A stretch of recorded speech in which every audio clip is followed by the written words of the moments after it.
अच्छा देखो, अब आज एक नई बात और पढ़ने में आई हमको, समझने और सुनने योग्य बात है। महाप्रभु जगन्नाथ जी कितने पुराने हैं? जिस मनवंतर में हम लोग रह रहे हैं, सतयुग त्रेता द्वापर कलयुग, सतयुग त्रेता द्वापर कलयुग, ये चतुर्युगी जब 71 बार बीत जाती है, 71 टाइम्स जब ये सतयुग त्रेता द्वापर कलयुग निकल जाते हैं, तब एक कल्प पूर्ण होता है। ऐसे कुछ कल्पों में एक मनवंतर पूर्ण होता है। जिस मनवंतर में हम लोग हैं, इस मनवंतर की एक चतुर्युगी जब निकल गई थी, मतलब सतयुग त्रेता द्वापर कलयुग एक बार जब प्रस्थान हो गया, उसके बाद पुनः जब सतयुग आया, उस सतयुग की प्रथम ज्येष्ठा माने की जो कल तिथि थी, उस पर महाप्रभु जगन्नाथ जी विराजे। अभी जो हम चल रहे हैं, अभी ये मेरे को, अभी ये तो आचार्यों से पूछना पड़ेगा, अभी कितनी चतुर्युगी बीत चुकी हैं जब से पृथ्वी बनी है? कोई है यहाँ पे? कितनी त्रिपाठी जी संकल्प करते हैं, कितनी चतुर्युगी बीत चुकी हैं? सौम्या भाई को पता होगा। हाँ, अभी वैवस्वत मनु का राज्य चल रहा है ना। यहां पर लिखा है कि स्वारोचिष मनु नाम के मनु थे, तब महाप्रभु जगन्नाथ जी प्रकट हुए। अभी वैवस्वत मनु है, मतलब एक मनवंतर तो निकल चुका है, महाप्रभु जगन्नाथ जी को प्रकट हुए। भगवान कृष्ण का अवतरण पिछले द्वापर में हुआ, इस कलयुग से पहले जो द्वापर आया। तो यहां पर क्या लिखा है, मेरे पढ़कर के रोंगटे खड़े हो गए। क्या? वैवस्वतेन्तरे सप्तविंशो चैव चतुर्युगे द्वापरान्ते समायातो तदा कृष्णार्जुनो भुवै। पिछले द्वापर में जब भगवान कृष्ण प्रकट हुए, तब अर्जुन को भगवान ने एक दिन बैठ करके कहा, चलो तुम्हें अपने एक रूप का दर्शन करा के लाता हूं। और महाप्रभु जगन्नाथ जी का दर्शन करने के लिए भगवान कृष्ण यहां आए और 3 दिन तक यहां विराजमान रहे। व्रत नियम अनुष्ठान करते हुए भगवान कृष्ण ने भी महाप्रभु जगन्नाथ के दर्शन किए। अब लोगों में एक बात की भ्रांति और संशय हो जाता है, क्या जगन्नाथ जी कृष्ण नहीं है? कृष्ण अवतार भी एक बार नहीं होता, हर द्वापर में भगवान कृष्ण प्रकट होते हैं। लीलाओं में थोड़ा थोड़ा संशोधन करते रहते हैं। पूर्व में ठाकुर जी एक द्वापर लीला में कृष्ण बन के प्रकट हो चुके हैं, उसके बाद महाप्रभु जगन्नाथ जी का रूप प्रकट हुआ है। तो लेकिन इस द्वापर में, जो पूर्व की द्वापर है, तब श्री कृष्ण और अर्जुन यहां आए हैं और आकर के भगवान का दर्शन किया। और केवल दर्शन नहीं किया, क्या लिखा है? त्रिदिनानि स्थितावत्र व्रतस्तथो मधुसूदनम। 3 दिन यहां रहे। और 3 दिन कैसे रहे? बोले व्रत नियम करके, जो श्री क्षेत्र के नियम उन सबका पालन किया। भक्त्या संपूज्यतम स्थित्वा जगमत्तु द्वारकाम पुनः। 3 दिन यहां रह करके महाप्रभु जी का दर्शन करने के बाद तब भगवान कृष्ण लौट करके द्वारिका गए। आप जिन महाप्रभु जी का दर्शन कर रहे हैं, इनके सामने आकर के हमारे वृंदावन वाले लाला भी ऐसे प्रणाम करते हैं, अपने ही रूप को आप ही पूजे आप पूजावे। ये तो एक अद्भुत बात पढ़ने में आई कि यहाँ पर भगवान कृष्ण भी दर्शन करने आए। महाप्रभु जगन्नाथ जी बहुत पुराने हैं, कोई वर्णन नहीं कर सकता कि करोड़ वर्ष हैं, लाख वर्ष हैं, अरब वर्ष हैं, कितने हैं। साक्षात परब्रह्म, जगत नियंता, जगदाधार, जिनसे ये सृष्टि चल रही है, वो इस वक्त कहां है? मंदिर में विराजमान, वही महाप्रभु जगन्नाथ, उनमें कोई अंतर नहीं है। तो इसलिए इन महाप्रभु जी की पहुंडी करते समय, इन महाप्रभु जी का दर्शन करते समय सेवायतों को भी बहुत ध्यान रखना चाहिए, महाप्रभु जी को कष्ट ना हो, महाप्रभु जी को किसी प्रकार की पीड़ा ना हो। और दर्शनार्थियों को भी ध्यान रखना चाहिए कि किसी भी प्रकार का अपराध आपसे ना बने। बहुत ध्यान से सब लोग सुनो। इस प्रकार भगवान की पहुंडी करते हुए उनको स्नान वेदी तक लेके जाना चाहिए। अब आप गिनती करना कि स्नान दर्शन के कितने फल हैं। पहला, स्नाप्यमानं तु पश्यन्ति ये नरास्तत्र संस्थिता गर्भोदकेन स्नपनं न ते पुनर्वाप्युन। जो मनुष्य स्नान काल में भगवान का दर्शन करता है, उसको पुनः मातृ गर्भ में नहीं आना पड़ता। उसी समय निश्चित हो जाता है कि ये उसका अंतिम जन्म है, अब वह दोबारा धरती पर नहीं आएगा। आप में से जितने लोगों ने कल महाप्रभु जी का दर्शन किया, चलो हमने कथाएं कह कह करके महाप्रभु जी के बारे में सुना सुना करके जबरदस्ती खींच खांच के आपको दर्शन कराए दिए, अब पुनर्जन्म नहीं होगा आपका, ये अंतिम जन्म है। इस बात को निश्चित करके जाइए कि अंतिम जन्म है। एक बार हमारे आज जीजा जी आए, गुसाई जी, राधा रमन लाल जी के, आप हमसे बोले मुझे तो पुनर्जन्म लेना है। मैंने क्यों?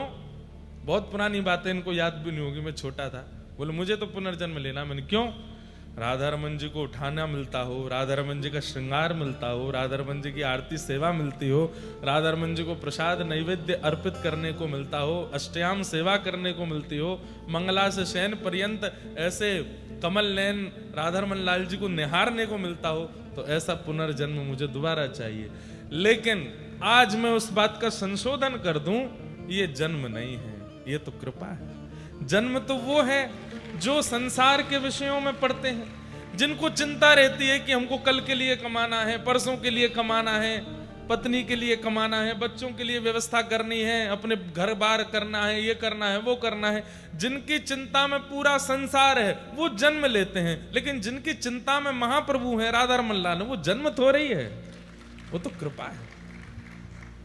जन्म नहीं होगा, कृपा हो सकती है। हो सकता है कि अगली बार जब आप आओ तो क्या पता महाप्रभु जगन्नाथ जी के ही सेवायतों में कहीं जन्म हो जाए, क्या पता किसी मंदिर में, किसी तीर्थ में द्वारिकाधीश के सेवायतों के यहाँ जन्म हो जाए, क्या पता रंगनाथ के सेवायतों में जन्म हो जाए, क्या पता बद्री विशाल प्रभु के दक्षिण में जो सेवायत हैं शंकराचार्य जी द्वारा नियुक्त, उनके सेवायतों में जन्म, कहीं ऐसी जगह आपका प्राकट्य हो जाए जहां आपको महाप्रभु जी की सेवा मिले, ठाकुर जी की सेवा मिले, तो वो जन्म थोड़े ही है, वो तो कृपा है। जन्म तो तब है जब चिंता में पूरी दुनिया है, कैसे खाएंगे, कैसे पिएंगे, कैसे रहेंगे। लेकिन सेवायतों को भी चिंता रहती है, लेकिन चिंता किस बात की रहती है? महाप्रभु जी को क्या खिलाएंगे, महाप्रभु जी को कहां पहुंचाएंगे, महाप्रभु जी का कैसे उत्सव करेंगे, महाप्रभु चिंता में केवल ठाकुर जी हैं, वो तो कृपा है, वो जन्म नहीं। तो अगर महाप्रभु जी का स्नान दर्शन करते हैं तो पुनर्जन्म नहीं होता है। दूसरा, गिनती करते जाइएगा, ज्येष्ठ स्नानम भगवतो ये पश्यन्ति मुदान्विता न ते भवाब्धो मज्जन्ति यात्रा सूत कंठ मानसा। कहते हैं स्नान काल के परम आनंद का, उत्सव का पूर्ण हृदय भगवान के ज्येष्ठ स्नान का जो पूर्ण हृदय से दर्शन करता है, वो जीवगण भव सागर में निमग्न होते हैं, खूब आनंद में निमग्न होते हैं, उनके चित्त में चिंताएं नष्ट हो जाती हैं, उनके चित्त में केवल ठाकुर जी के प्रति प्रेम प्रकट होने लगता है। मतलब प्रेम वर्धन करना हो, ठाकुर जी से और प्रीति करनी हो, तो ठाकुर जी के स्नान दर्शन करो। फिर अगला तीसरा क्या लिखा है? बुद्धि कृतः पुंसाम अनादि पाप संचयः तत्क्षणान्नाश मायाति पश्यताम स्नपनम हरे। जो व्यक्ति महाप्रभु जगन्नाथ जी के स्नान का दर्शन करता है, बाल्यकाल से लेकर के अब तक ज्ञात अज्ञात रूप से जो भी पाप हुए हैं सब नष्ट हो जाते हैं, तत्क्षण खत्म हो जाते हैं। चौथा, अब यहां पर 3-4 बात कहने के बाद में लोगों को लगता है ना बड़ा चढ़ा करके बोल रहे हैं, तो यहां पर अब अगले भाव में क्या कह रहे हैं? व्यास जी महाराज लिखते समय कह रहे हैं सत्यम सत्यम पुनः सत्यम। बोले मैं 3 बार कह रहा हूं, सत्यम सत्यम पुनः सत्यम ब्रवमी द्विज पुंगवा सर्व संताप समनः शेष मलनाशनम। मेरी बात को आप बढ़ा चढ़ा करके अतिशयोक्ति में मत लीजिएगा। सत्यम सत्यम सत्यम, मैं 3 बार सत्य कह करके बोल रहा हूं कि मैं जो स्नान करते हुए महाप्रभु जगन्नाथ जी के पुण्य बता रहा हूं, ये बिल्कुल सत्य हैं। इससे बड़ा उत्सव इस ब्रह्मांड में कोई नहीं है, महाप्रभु जगन्नाथ जी का स्नान दर्शन करना। स्नपनम श्रीपते ज्येष्ठ्याम यदि भक्त्या विलोकितम प्रायश्चित्त निमित्तानि यानि पापानि सन्ति वे। जो लोग अपने पाप का प्रायश्चित करना चाहते हैं, मतलब अपना पाप याद है, मैंने ये पाप किया है और मैं इसका क्या करूं, कैसे करूं, इससे कैसे बचूं, इसका प्रायश्चित क्या करूं।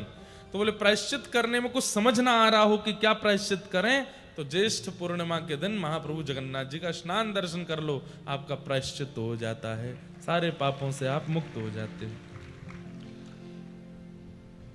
तानि सर्वाणि क्षीयन्ते पश्यताम, 4 हो गए हैं, 5वां बता रहे हैं। तानि सर्वाणि क्षीयन्ते पश्यताम स्नपनम हरे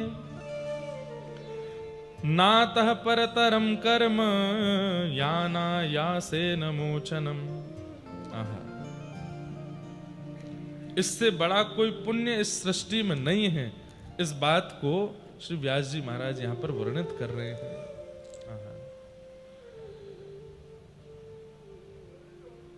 और क्या क्या लिखा है? महाप्रभु जगन्नाथ जी के दक्षिणाभिमुख दर्शन कर श्री स्नान वेदी पर दर्शन करने से क्या होता है?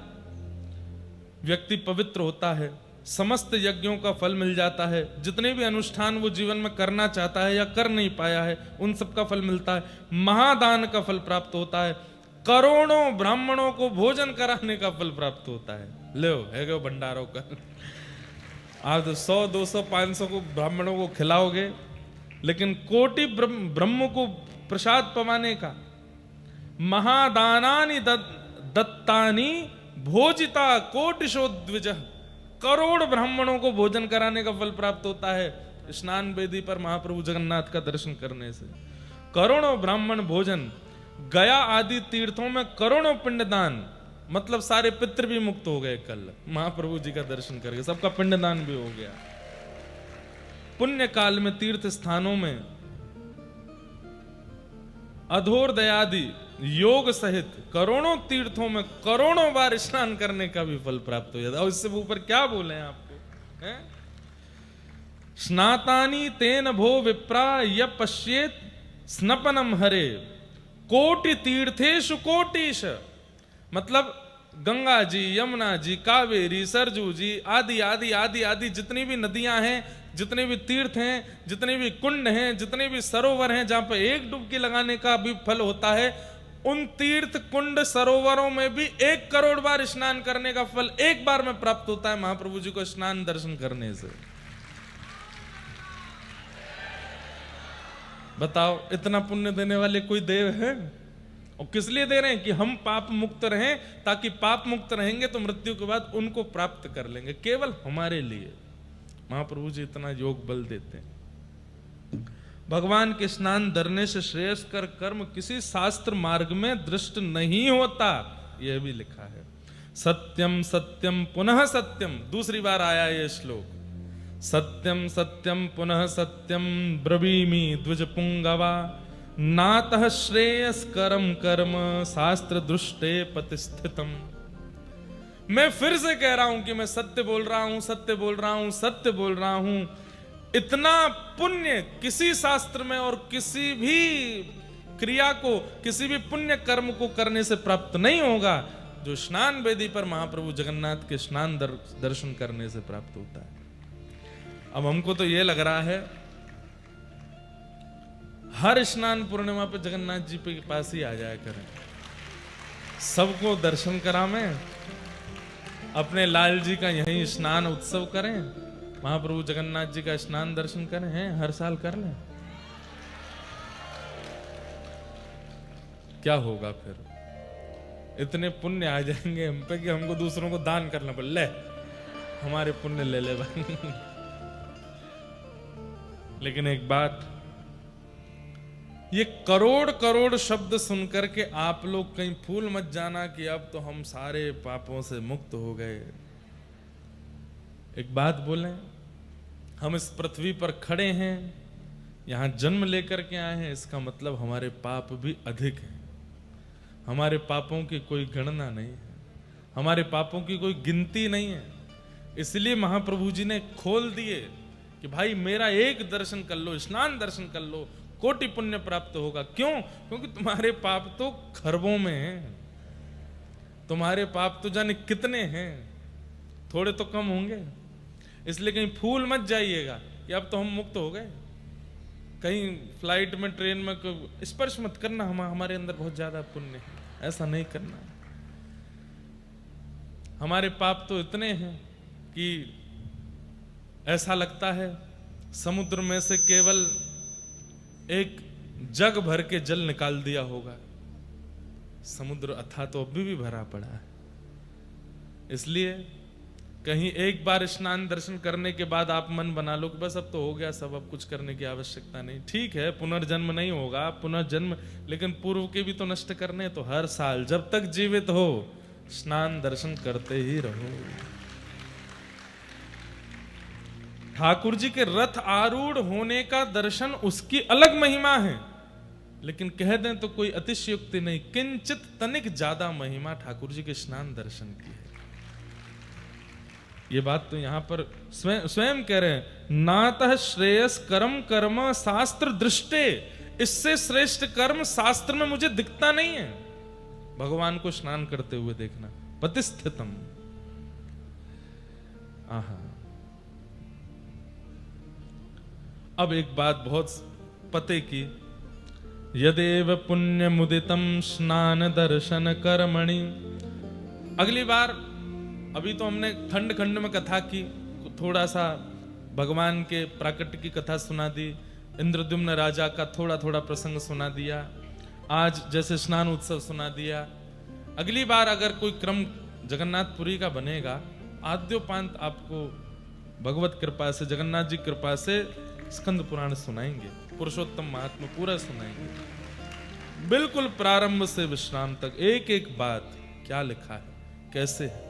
बहुत अद्भुत है, ये तो सबको पता होना चाहिए। ऐसी बात हमको पढ़ने के बाद मन में आने लगी।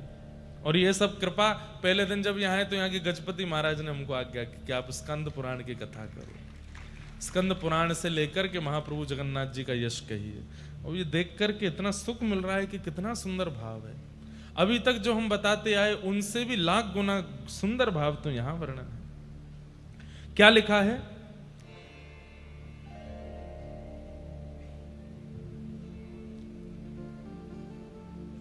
स्नान दर्शन।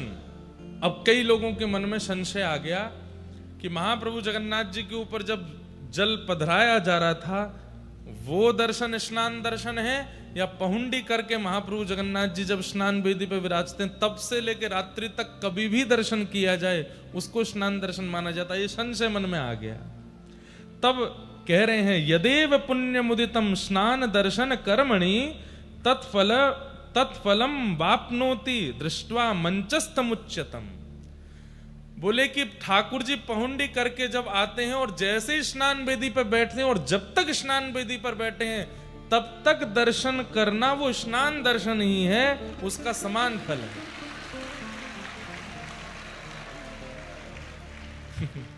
क्योंकि कई लोगों को चिंता हो गई कि हमने तो महाप्रभु जी के स्नान के समय नहीं किए दर्शन, लेकिन स्नान वेदी पर कितनी भी देर महाप्रभु बैठे उस समय जब जब आप दर्शन कर रहे हो उसका पुण्य अतीत है। अब एक प्रश्न और, क्या? एक एव जगन्नाथ, एक जगन्नाथ त्रिधा तत्र स्थितो द्विजा, एकैकस्यापि स्नपनं दर्शनं मुक्तिमुद्दितम्। किसी ने महाप्रभु जगन्नाथ जी का जलाभिषेक नहीं देखा, बलभद्र जी का नहीं देखा पर सुभद्रा जी का देखा था, या जगन्नाथ जी का नहीं देखा, सुभद्रा जी का नहीं देखा, बलभद्र जी का देखा था। हम लोगों के मन में आता है कि जगन्नाथ जो हैं वो केवल कालिया ठाकुर हैं, उन्हीं का दर्शन, उन्हीं का स्नान वही फल देगा। तब कह रहे हैं, बोले तीनों में से किसी के ऊपर भी जलाभिषेक दर्शन या किसी का भी दर्शन मंचस्थ किया हो, मतलब स्नान वेदी पर, कभी कभी भीड़ इतनी ज्यादा, सेवाएं थी, इतने आ गए कि महाप्रभु जी दिख ही नहीं रहे, लेकिन बलभद्र जी दिख गए, तो तीनों में से कोई भी दिख गया हो तो उसका समान पुण्य प्राप्त होता है, बिल्कुल इसमें कोई संशय नहीं है। एक एव जगन्नाथ, ये तीनों जगन्नाथ ही हैं, इनमें भेद मत कीजिए। और जब महाप्रभु जगन्नाथ का स्नान दर्शन कर रहे हो तब क्या बोलना चाहिए? अब ये कल तो नहीं बोल पाए, लेकिन अगली बार आए तो बोलना है। जयस्व राम भद्रेति जय भद्रेति यो वदेत, जय कृष्ण जगन्नाथ जयेत्युच्चारयेन् मुदा। क्या बोलना चाहिए? एक बार, हे कृष्ण जगन्नाथ, जब महाप्रभु जगन्नाथ का दर्शन करो, हे कृष्ण जगन्नाथ। हे राम, जब बलराम जी का दर्शन करो तब भुजा उठा करके हे राम, और मध्य में विराजमान हे सुभद्रे, ये 3 बार उच्चारण करना चाहिए। आपकी जय हो, आपकी जय हो, आपकी जय हो, जय जयकार हो। ये श्लोक बोलते हुए स्नान काल में भगवान के सन्मुख ये मंत्र उच्चारण करते रहना चाहिए। अभी हमारे पंडा जी आए थे, जो मंच पर आके, वृंदावन के पंडा वे ही हैं, वृंदावन के लगभग सबके पंडा वे ही हैं। कल जब पहुंडी रात में दर्शन करने गए हम, तो उन्होंने कान में मेरे कहा कि जब ठाकुर जी पहुंडी करके निकले तब मौन रहिएगा। जब ठाकुर जी सामने से निकलते हैं उस समय मौन रहिएगा, कुछ बोलिएगा नहीं, और हो सके तो केवल महामंत्र का उच्चारण या गुरु मंत्र का या जो आपका मंत्र हो बस वो बोलिएगा। मैंने कहा वैसे ही जब ठाकुर जी सामने आते तो कुछ और निकलता नहीं, जय हो जगन्नाथ की जय हो, यही निकलता है सबके मुख से। लेकिन उनका भाव था कि अपना गुरु मंत्र, अपने इष्ट मंत्र, महामंत्र, कोई भी मंत्र जब ठाकुर जी पहुंडी करके निकले उस समय यदि बोला जाए तो सिद्ध हो जाता है, वो पवित्र तो है ही, हमें उसकी सिद्धि प्राप्त हो जाती है।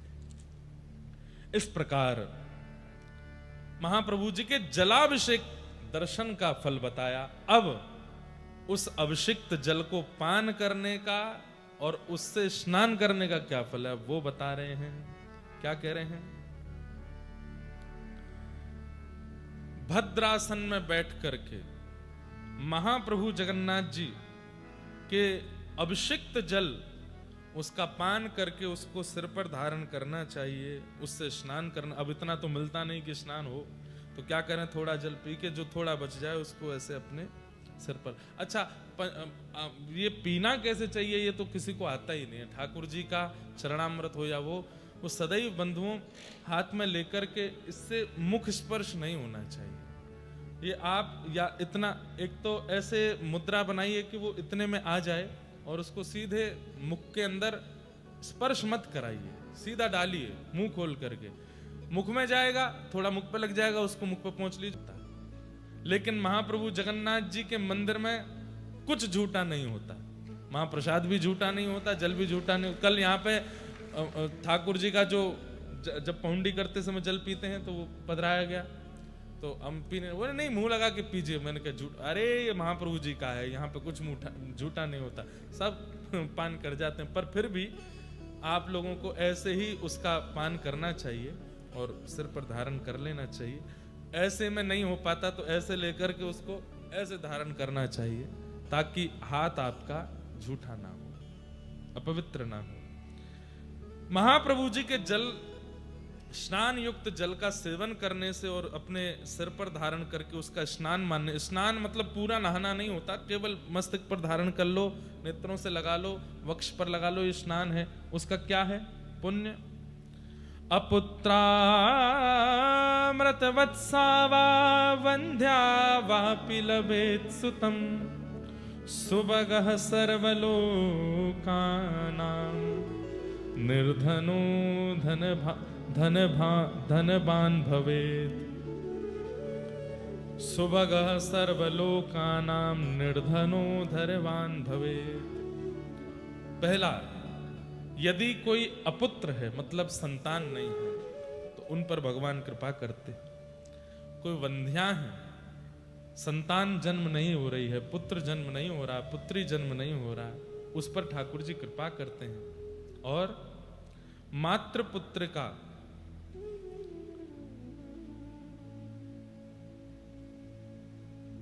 पुत्र प्राप्त होगा, पुत्री प्राप्त होगी, और जो निर्धन व्यक्ति है उसको धन प्राप्त होगा, उस पर भगवत कृपा बनी रहेगी, और सर्वलोक प्रिय होगा। वो व्यक्ति ऐसी क्रिया, ऐसे कर्म करेगा कि सबको प्रिय लगने लग जाएगा।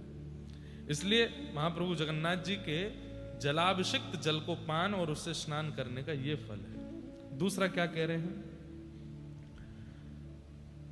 गोविरणी लभते पुत्रम दीर्घायुगुणवत्तरम गंगादिवर्षतीर्थानां स्नानजं फलमाप्नुतात्। अगर कोई गर्भवती माता है, वो यदि उस जल का सेवन करे तो ठाकुर जी का परम भक्त बालक जन्म लेगा। भक्त प्रहलाद, भक्त ध्रुव जैसा बालक प्रकट होगा, और वो बालक अवश्य ही दीर्घ काल तक जीवित रहने वाला होगा, मतलब उसकी अकाल मृत्यु नहीं होगी। महागुणशाली पुत्र प्राप्त होगा। गंगा आदि समस्त तीर्थों के स्नान का फल उस बालक को प्राप्त हो जाएगा जिसका जन्म ही नहीं हुआ है। अगर गर्भ के समय माएं इस जल का, ठाकुर जी के अभिषिक्त जल का पान कर ले। फिर क्या लिख रहा है कि कुष्ठ व्याधि युतो यो वै सर्वांग परिलेपयेत नश्यते नात्म संदेहो वाग्मी स्वाच्छस्तको विदः। किसी को कुष्ठ रोग हो गया हो, त्वचा की बीमारी, तो वो यदि ठाकुर जी के उस जल को अपने सर्वांगीण अंग पर लगा ले तो उसका कुष्ठ रोग ठीक हो जाता है, और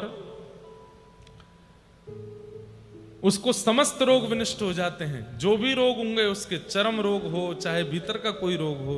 सबसे बड़ी बात है कि कोई सांसारी रोग तो क्या दूर करना, लेकिन हमारे अंदर जो विषय हैं, जो वासनाएं संलिप्त हैं, वो नष्ट होने लग जाती हैं।